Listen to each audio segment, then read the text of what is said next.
властей и жена Сергея Коваленко. И сейчас я хочу обратиться к лидерам государств Евросоюза и Америки с просьбой помочь мне вернуть мужа, а детям отца. Речь идет о неминуемой гибели человека, который, находясь в тюрьме с демонстрацией национального флага, объявил голодовку в знак протеста против фальсификации его уголовного дела. Друзья и знакомые считают Сергея героем и патриотом, я заботливым мужем, а дети лучшим отцом. Сейчас же Сергей умирает в тюрьме на улице Володарского в Минске, протестуя против того, что его семью лишили единственного кормильца, а детей отца.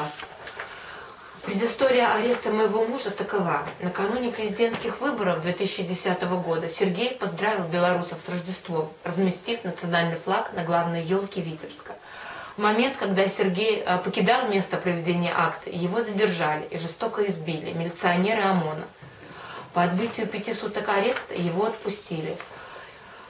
Было возбуждено уголовное дело. Его отпустили с условием не покидать город, в котором он проживает, и вскоре он был осужден на 36 месяцев домашнего ареста. По сути, приговор моего мужа распространялся на всю нашу семью. Инспектора и милиционеры проверяли нашу квартиру днем и ночью, будили детей ночью. Перед оппозиционными праздниками и перед праздниками государственными Сергея арестовывали для того, чтобы лишить его возможности отпраздновать значимые для белоруса даты. Наша жизнь стала похожа на кошмар. Виса мешала спать детям. Когда Сергею ужесточили условия отбывания домашнего ареста, его нахождение вне дома ограничилось до минимума. Ему не позволяли нормально работать и воспитывать детей. Сергей отказался подписать эти условия. Тогда его бросили в тюрьму, даже не предупредив, что против него задним числом было возбуждено уголовное дело. Его просто обманом забрали из дома. Доведенный до отчаяния Сергей, находясь в тюрьме, объявил голодовку. Когда на суде он публично заявил о голодовке, выразив недоумение, почему суд повторно наказал его за один и тот же поступок, на этот раз 25 месяцами лишения свободы. Мотивом, толкнувшим Сергея на столь отчаянный шаг, стали многочисленные фальсификации в его уголовном деле и многочисленные лжесвидетельствования милиционеров, которые являлись единственными свидетелями со стороны обвинения. По сути, мой муж голодает против несправедливого приговора, голодает за право воспитывать наших детей и быть со своей семьей, голодает за справедливость.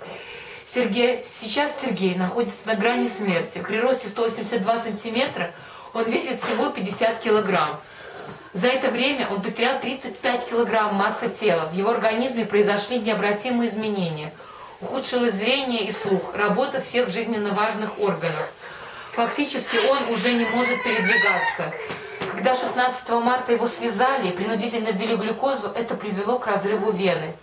После этого на следующий день я получила официальное извещение о том, что моего мужа планируют перевести в психиатрическую больницу. Ни для кого не секрет, какими методами они собираются лечить моего мужа. Подобные методы используют для лечения диссидентов в Советском Союзе. Наблюдая это, я не могу молчать. И заявляю, моего мужа убивают за флаг, которым гордится каждый свободный белорус. Я прошу лидеров европейских стран, а также президента США, вмешаться в это дело и потребовать от белорусских властей прекращения издевательств над моим мужем и немедленного пересмотра приговора и освобождения моего мужа Сергея Коваленко.